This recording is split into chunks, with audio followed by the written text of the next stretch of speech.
Online class में आप सभी का स्वागत है। मैं महेंद्र सिंह मीणा, व्याख्याता भूगोल, गवर्नमेंट कॉलेज सांचौर जालौर। आज अपन बीए पार्ट थर्ड ईयर की सेकंड पेपर पर्यावरण भूगोल के बारे में चर्चा करेंगे। पर्यावरण भूगोल की परिभाषा व विषय क्षेत्र का विस्तृत वर्णन अपन करेंगे। पर्यावरण प्रकृति की वह संरचना है जो हमारे चारों तरफ विद्यमान है और जो प्राणी जगत, पादप, वायु, जल और मृदा आदि विभिन्न रूपों में हमें दिखाई देती है या हम इनकी अनुभूति करते हैं। इस प्रकार ये कहा जा सकता है कि प्रकृति में जो कुछ भी दिखता है वह सब पर्यावरण के दायरे में आता है। परि एवं आवरण से मिलकर पर्यावरण शब्द बना है। परि का शाब्दिक अर्थ होता है चारों ओर और आवरण का शाब्दिक अर्थ होता है गहरा। इस प्रकार स्पष्ट कि प्रकृति का हमारे चारों ओर गहरा ही पर्यावरण है और इसके अंतर्गत आने वाले पादप, प्राणी, मृदा आदि इन्हीं से मिलकर पर्यावरण का सृजन होता है। मानव का अस्तित्व पर्यावरण से जुड़ा हुआ है। मानव का पर्यावरण से संबंध उतना ही पुराना है जितना कि मानव की उत्पत्ति। आदिम अवस्था में तो मानव पूर्ण रूप से पर्यावरण पर ही निर्भर करता था।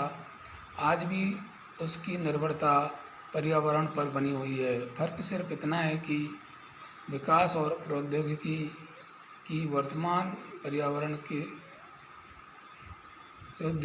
वर्तमान युग में मानवीय गतिविधियां और क्रियाकलापों से पर्यावरण को क्षति पहुंची है। यही कारण है कि वैश्विक स्तर पर एक चुनौती के रूप में पर्यावरण संरक्षण की ज़रूरत महसूस की जा रही है। आगे पर्यावरण की परिभाषाएं।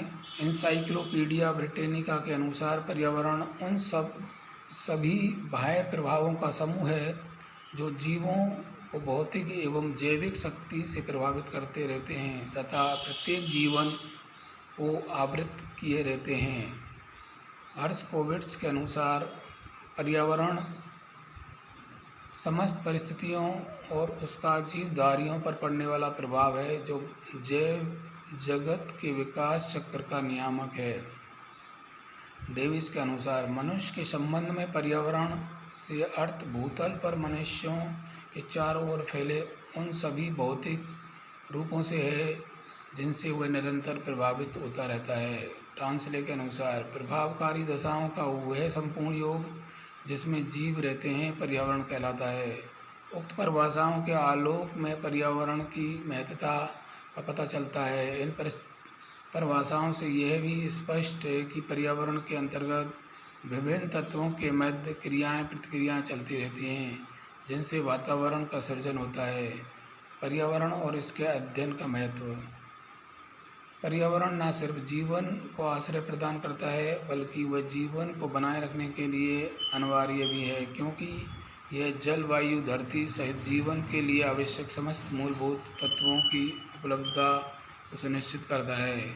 जीवन को बनाए रखने के लिए पर्यावरण को समृद्ध बनाए रखना जरूरी है। इस स्थिति में प्रकृति का थोड़ा सा परिवर्तन पृथ्वी पर बड़ा संकट पैदा कर सकता है। ऐसे में पृथ्वी पर जीवन को संरक्षित रखने की दृष्टि से पर्यावरण का ज्ञान आवश्यक है। पर्यावरण अध्ययन संपूर्ण विश्व में न सिर्फ जनसंख्या विस्फोट के बुरे प्रभावों को स्पष्ट करता है बल्कि विकास की अंधी दौड़ व बढ़ते औद्योगिकरण ने पर्यावरण को प्रतिकूल रूप से प्रभावित किया है। इससे प्रदूषण बढ़ा है जिसका कुप्रभाव मानव जीवन पर पड़ा है। विभिन्न प्रकार के प्रदूषणों, उनके स्रोतों व स्तरों का अध्ययन एक महत्वपूर्ण विषय बन चुका है ताकि विनाशकारी परिस्थितियों का मुकाबला किया जा सके। नेक्स्ट टॉपिक है पर्यावरण के घटक। पर्यावरण में अजीवित अथवा अजैविक एवं जीवित अथवा जैविक दोनों प्रकार के घटक सम्मिलित होते हैं। ये समस्त घटक किसी भी अवयव की गतिविधियों को प्रत्यक्ष या परोक्ष रूप से अवश्य प्रभावित करते हैं। इन कारकों को 3 श्रेणियों में निर्धारित की गई है। जलवायु संबंधी कारक इसके अंतर्गत आते हैं प्रकाश, तापमान, वर्षा, आर्द्रता, वायु। साथियों, प्रकाश, तापमान, वर्षा, आर्द्रता, वायु मानव को सीधे प्रभावित करते हैं।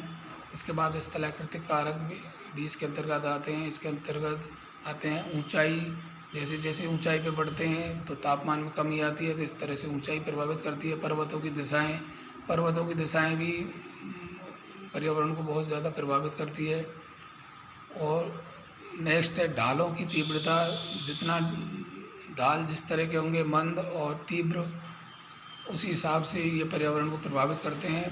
मृदीय कारक इसके अंतर्गत आते हैं, मृदा उत्पादक कारक।